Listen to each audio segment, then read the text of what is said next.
Well, this morning we are wrapping up chapter 1 for the Gospel of Mark.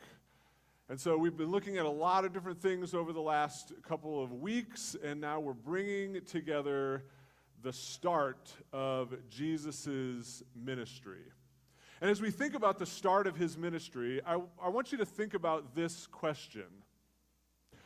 What are you willing to do, and maybe what are you not willing to do? You see, most of the time when we ask that question, it's because we've been put in a situation where we have to ask that question, right? Like maybe you've always wanted to go ziplining, and then you get up there and look down, and you have to ask yourself, am I really willing to do this? Or maybe you've always wanted to help and support people by giving blood. And so you go to the clinic and you get all prepped and ready, and then you're like, oh, I forgot I'm queasy around all of this kind of stuff, and am I willing to put that aside so that I can help someone else? Yeah, I'm a little nervous of needles myself, so I don't know if I would do that. Or maybe you've always wanted to share your faith with your coworker, and so you're having lunch with them one day, and you're having a really good conversation, and then all of a sudden, when you're about ready to talk with them about it, you freeze up because you're not sure if you're willing for them to reject you, or maybe not to appreciate having that conversation with you. And so you have to decide if you're willing to go out of your comfort zone to have that conversation with them. That could potentially be a life-changing conversation with them. But in our text for this morning, Jesus is going to have to come against a lot of these questions himself. What am I willing to do or not willing to do for the sake of the mission that is set before me? And so join me this morning. We're in Mark chapter 1, starting in verse 29. Mark chapter 1, starting in verse 29. As soon as they left the synagogue, they went with James and John to the home of Simon and Andrew. Simon's mother-in-law was in bed with a fever, and they told Jesus about her. All right, if you were here with us last week, you would know that just prior to this, Jesus has been teaching in the synagogue, and at the end of his teaching in the synagogue, he has to cast out a demon which comes up against him. So it's already kind of been a long morning, and now Jesus is headed back to Simon Peter's house for some lunch. And when he gets there, the first thing that confronts him at the house is his disciples who go, Lord, Lord, Peter's mother-in-law is sick. And maybe we take all of this with kind of a grain of salt and in view of kind of modern medicine, and we just kind of go, you know, she's just got a fever. How big of a deal is that? But when you think about that time frame, any sickness was a serious sickness. And even today, a fever can be a sign of an even bigger illness. And so it's no wonder that the disciples come to Jesus now realizing that he has the power to do these things and says, Lord, would you heal her? And so what does Jesus do this morning? Verse 31. So he went to her, took her by the hand, and helped her up. And the fever left her, and she began to wait on them. Talk about and immediately. When Jesus enters the room, he doesn't give some sort of hocus pocus, incantation, anything. He simply takes her by the hand and helps her up. And then she begins to wait on them. Finally, some lunch. Okay, all joking aside, this is a sign of how immediately, completely, and powerfully Jesus' healing works in her life. And there's an interesting contrast here between the casting out of the demon from earlier, where Jesus speaks a word to the demon and it flees, to Jesus taking her hand and helping her up. And we'll see this again actually later this morning in our text as well. But I do think her response is really interesting as well. That she immediately gets up and begins to wait on them. And look, some people have used this passage to say, oh, well, that's just her place in the household, and so of course she would have gotten up to do that. But that's not the case at all. No, it's her natural response from being healed by Jesus. In fact, that's the natural response from all who have been healed by Jesus. That we would worship him, serve him, and serve others. Whether it's from a physical healing or the healing of the sin that's in our hearts. That the mature Christian response is to serve others. And so why does Jesus heal her? Why does Jesus heal us? Well, one of those reasons is so that we might love and serve others. And so the word about Jesus and his healing powers, they begin to spread pretty quickly at this point. Take a look at verse 32. That evening, after sunset, the people brought to Jesus all the sick and the demon-possessed. The whole town gathered at the door, and Jesus healed many who had various diseases. He also drove out many demons, but he would not let the demons speak because they knew who he was. So the word about Jesus is spreading rapidly. But the people wait until sundown to show up at the house. That seems a little weird. They apparently knew where he was, so why did they wait until sundown to show up? Well, it's the Sabbath day. And the Sabbath day starts at sundown Friday and goes till sundown Saturday.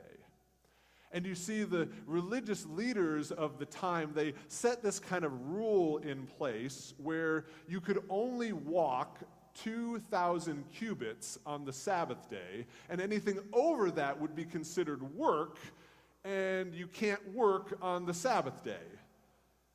And so most of these people have spent their 2,000 cubits getting back and forth to synagogue in the morning because it's only about half a mile. And so they have to now wait for the Sabbath day to end before they can show up. But now they're here, and they're at the door. And there's so many of them, they don't all fit inside. And remember, Jesus has had a long day at this point, right? He's teaching at the synagogue, and he's driving out demons, and then he gets home to do a healing, and then more than likely he spent all afternoon talking with his brand new disciples. Remember, he only just met them, so he's probably trying to get to know them and help them get to know him, and so it's been a long day, and now all of these people are at the door. And so maybe what his response should have been was, Peter, would you just send them away? Like, I don't want to have to deal with that right now. Just like tell them I'm not home, right? But that's not what he does. He invites them in, and he begins to serve them. You see, I think it's interesting and worth noting that the healing accounts, there are about 96 of them within the New Testament. But taking all of that into account, the scriptures are actually not full of healing accounts. In fact, there's only about 20 in the whole of the Old Testament. And so when this guy shows up and starts doing all of these miraculous healings, it grabs everybody's attention. Something is different. These signs and miracles, they're just that. They're signs about who Jesus is as the Messiah. They're meant to proclaim who he is. Could you imagine that scene, though? I mean, imagine if the whole city of Fullerton all of a sudden showed up at our doors, right? I mean, thank goodness we've got double doors, right? So they could all, like, try and pile in, right? But, I mean, it would be such a great opportunity to bless and to serve our neighbors, right?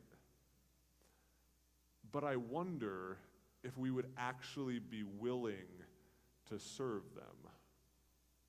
Because it sounds great in the initiative until you actually have to deal with the guy who's got alcoholism and the pain and the suffering that that brings. It sounds great until the homeless woman shows up and sits in the back, and then you can tell she's here all the way up front. It sounds great until the teen mother shows up with the crying child, and you're not quite sure what to do with her or the child. And what we'd rather say is, well, they did this to themselves. They all put themselves in this situation by their own actions, so let them deal with it. But that's not what Jesus does. It's late at night, and he probably needs rest, and instead he welcomes them in and loves them. And so at this point, he certainly is going to need to sleep in the next morning. But take a look with me at verse 35. Very early in the morning, while it was still dark, Jesus got up, left the house, and went out to a solitary place where he prayed. Okay. So instead of sleeping in, Jesus gets up before the sun comes up to go out into the wilderness to pray.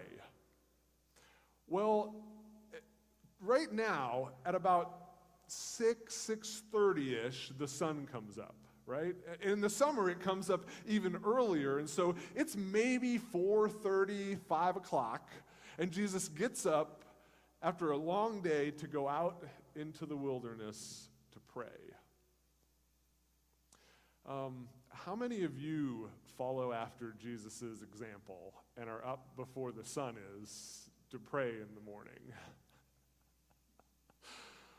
Okay, all right, so maybe it's not 5 a.m. Maybe you don't get up at 5 a.m., but what's your morning routine?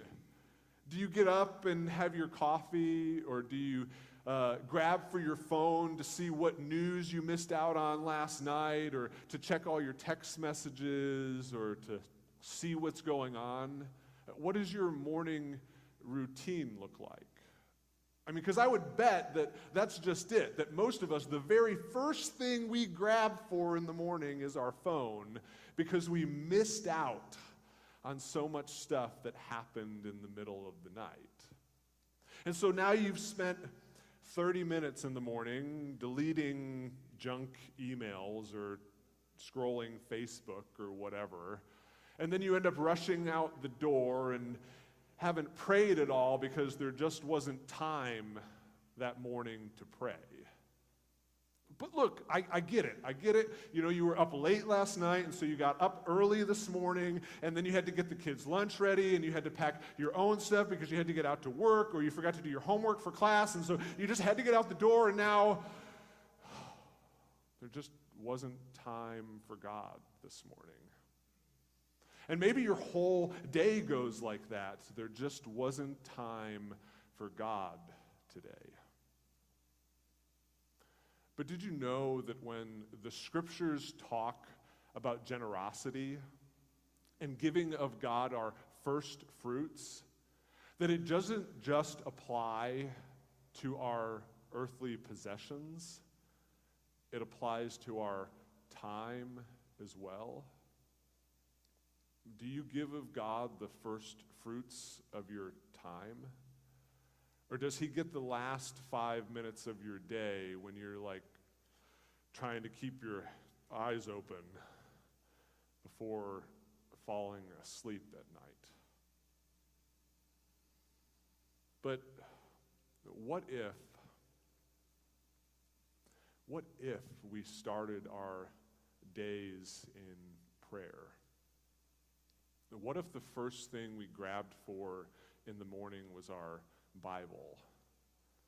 That we stopped staring down here at our phones and started looking up there at who he is?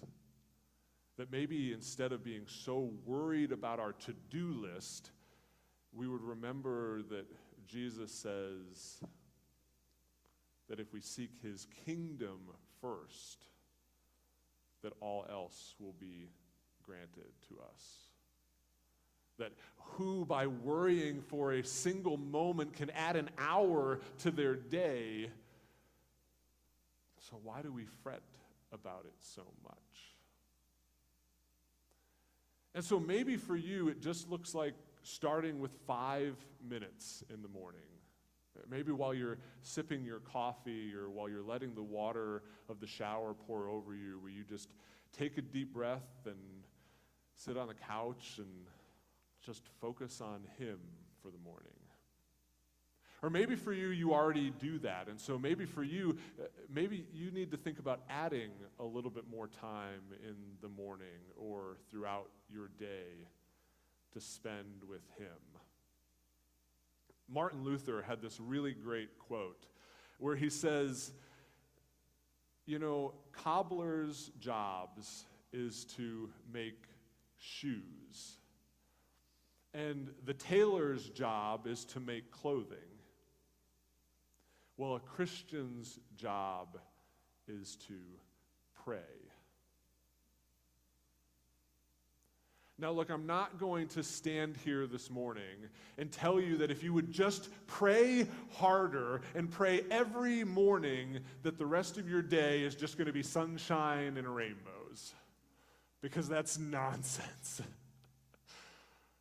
But what I will tell you is that if you're willing to fix your eyes upon God in the morning, that when the things get crazy throughout the day, you'll have focused yourself on the one who can bring you through it. You see, Jesus isn't going to love you any more than he already does now because you pray more in the morning. But it doesn't mean that you won't experience him more because you've spent time with him more. It's just like any other relationship. The more time you spend with him, the more you see him, the more his word comes to you when you need it to. But Jesus' time alone in prayer, it doesn't last very long. Take a look at verse 36. Simon and his companions went to look for him. And when they found him, they exclaimed, "Everyone's looking for you." Oh, so much for a time alone. And don't you think Jesus knew? Don't you think he knew everybody was going to be looking for him?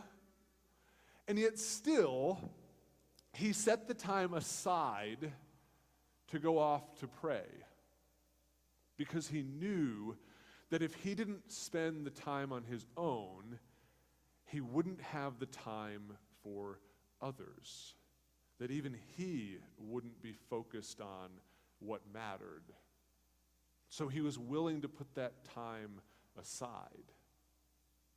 You know, if you dive headlong into serving others and to helping people and to doing all of that kind of stuff, look, I commend you for that. But if you don't take the time for yourself, you're not going to serve others for very long before you get burnt out by it all. So we've got to take that time. But the disciples, they're urgent. Didn't you know your momentum is building and you need to heal all of these people and you've got to get back into town, because if you don't get back into town, then they won't remember who you are and all this stuff is going to pile up. And Lord, we got to keep doing this. Remember, yesterday was only day one and they're freaking out and they're excited and they're ready to go. And Jesus says, nope. Verse 38. Jesus replied, let us go somewhere else, to a nearby village, so that I can preach there also. That is why I have come. So he traveled throughout Galilee, preaching in their synagogues and driving out demons. He looks at them and goes, nah, let's go somewhere else.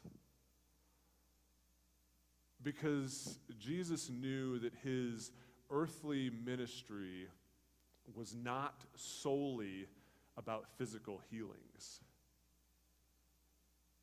It was about the healing of the heart. It was about preaching the good news. And his ministry today is the same thing. It's not solely about healing physically, it's about the healing of the heart. And Jesus was willing to stand against the expectations of him to do what the Father had called him to do. To try and heal the heart. Because he also knew that people would seek after him for the things that he could give them. And a lot of times we call this the prosperity gospel. Well, I follow Jesus because he's going to make me healthy and wealthy and wise and give me all of the things that I want from him. But that wasn't Jesus' desire. And so he was ready to move on and to preach in another part of the town. But he doesn't stop doing miracles. He still does them. In fact, as he is preaching in some of these other towns, he comes across another man who is in need of his healing. Verse 40. A man with leprosy came to him and begged him on his knees, if you are willing, you can make me clean.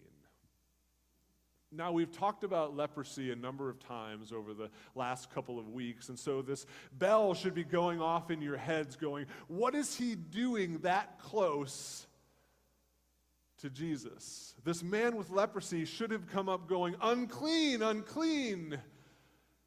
And yet he falls before the feet of Jesus. The disciples are probably losing their minds, afraid that they might catch this leprosy. And yet, this man's simple prayer, simple request of Jesus, is a great example of what our request of Jesus should look like. That we would, one, come to Jesus and say, if you are willing, Lord, thy will be done. That we might, two, say, God, I know that you are able. I know that you are strong enough to do this. And 3, to make a simple request of him. Lord, make me well. What a simple and yet profound prayer from this man. And Jesus certainly could have said, "Be away from me. Don't you know that I am the pure and holy one and you're unclean?" But he doesn't say that. No, verse 41. Verse 41. Filled with compassion, Jesus reached out his hand and touched the man. "I am willing," he said, "be clean." And immediately the leprosy left him, and he was cured. We get our final immediately of chapter 1 here, and it's a powerful one. Immediately, the man is healed. Not just physically. Remember, he's an outcast, so his healing also means that he's welcomed back into society, back into his family. And I don't know if you caught it, because it was a short little note there, but it says Jesus touched the man. What? Didn't Jesus know that he could catch leprosy from him? Didn't he know that he would be marked unclean for having touched an unclean person? And yet Jesus was willing to come in contact with him, to show him that compassion. A man who probably hadn't had physical touch in years. And the pureness and wholeness and cleanliness of God wasn't tainted by this man. It flowed through him to this man and made him well again. And maybe you're sitting here this morning and you're wondering,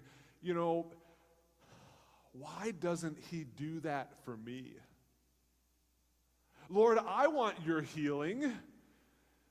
I mean, we've talked about a lot of different healings this morning, 2 of them specifically, and then a whole town of people that were healed. And so, Lord, why won't you do that for me? But the reality is that for most of us, myself included, we won't see physical healing on this side of eternity. But Jesus is still in the business of healing. There's a man, and you might have heard his name. His name is Nick Vujicic. And he was born without arms or legs. And when asked if he wanted God's healing in his life, he had this to say: "If God gave us the blueprint for our whole life's plan, then where is the room for faith, even in our quest for healing? More than arms or legs, what I realized was that my disability was a broken relationship with God due to my sin. The world says to me, be positive as a coping mechanism, but the children of God are positive because we are children of the King of Kings and the Lord of Lords. We are ambassadors of His." And I love this part. "And get to stand in front of the gates of hell and redirect traffic, saying, my life might not be perfect, but look at what God has done for me. Lord, if you don't change my circumstances, use my circumstances for the sake of your glory. But if God can use a man without arms and legs to be his hands and his feet, he can change any heart. What a powerful testimony. A man who should have every right to curse God and demand of him healing says, Lord, I know the true healing is in my heart, and would you use my circumstances to proclaim your name? Jesus had a plan for the leper whom he healed. Verse 43. Jesus sent him away at once with a strong warning.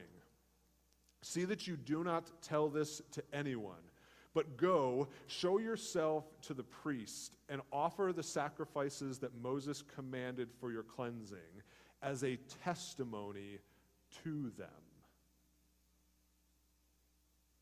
You see, at this point, it's been about 800 years since the last recording of a healing of leprosy. 800 years prior, Naaman had been healed of his leprosy, and that's the last one we've had in that time. And so Jesus sends the man to the priests and the Pharisees, and he goes, show yourselves as a sign to them of who is here, of the one who has come, as a testimony of what God has done for you.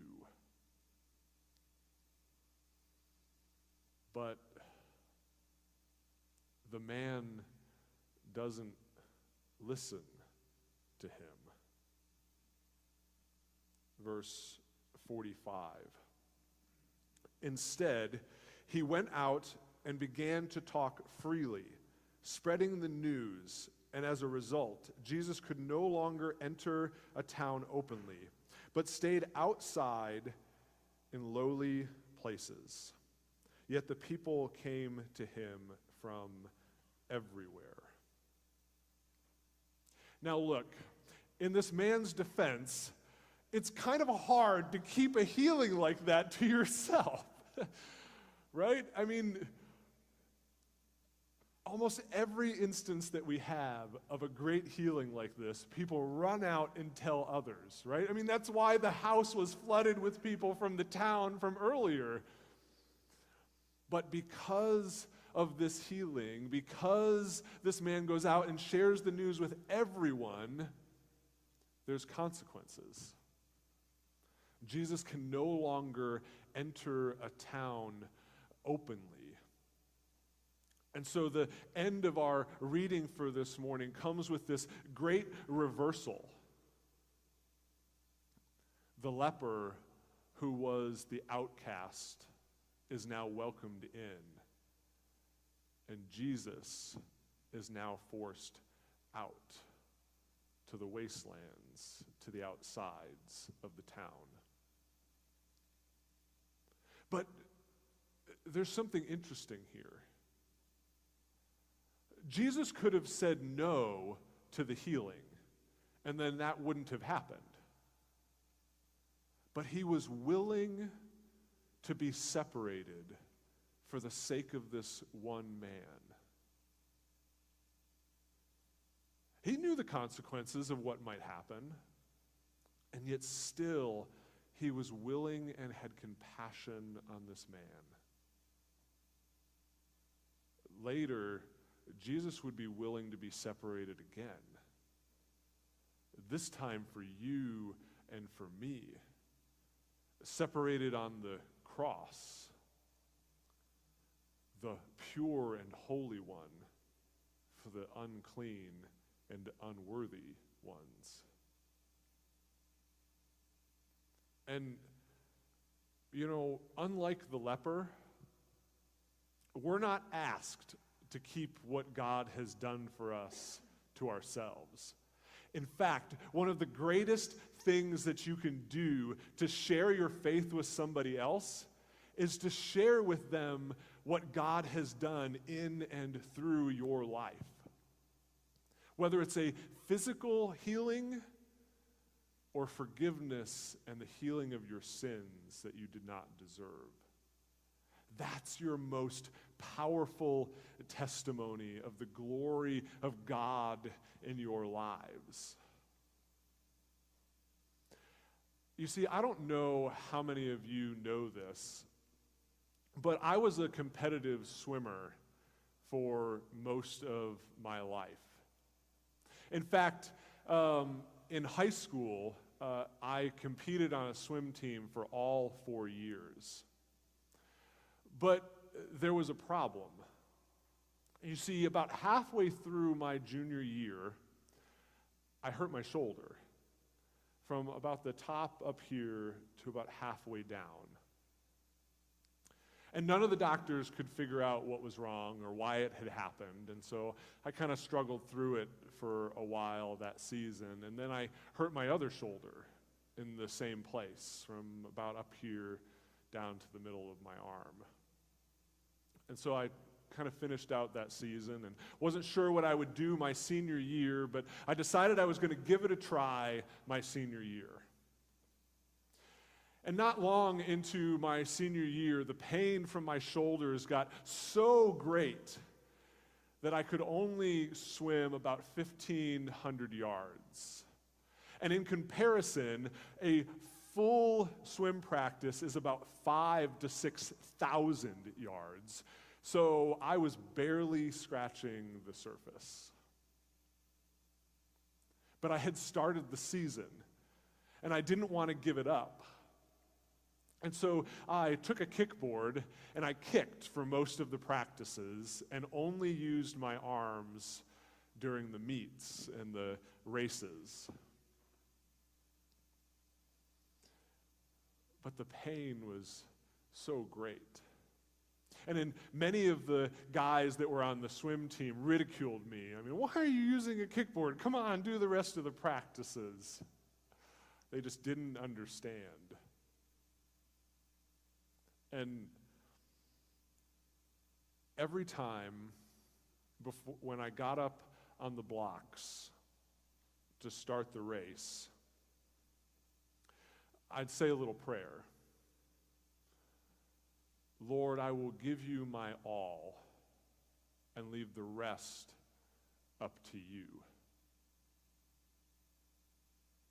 That year at our conference championships, I came away with 4 medals, 4 first place medals. I won each of the events that I was in that year. Not on my strength, but on his. Because according to the doctors, I shouldn't have been able to do any of that. Their best guess is that I'm missing a muscle that attaches your shoulder to your back. And so the rest of my shoulder has to work too hard to keep up with that. But why do I tell you this story? I tell you this story because it's God's story in my life. It's the way that He entered into my life and has done something for me. And because that pain remains till today. The best way I can describe it for you is like constantly holding full gallons of milk in your hand and the strain that just puts on your shoulders. But what I also know, even though I didn't get healing, I've asked. I've asked for healing. But I know that He is faithful.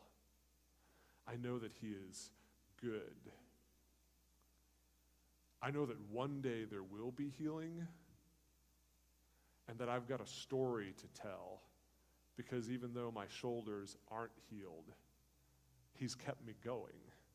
He's moved me forward.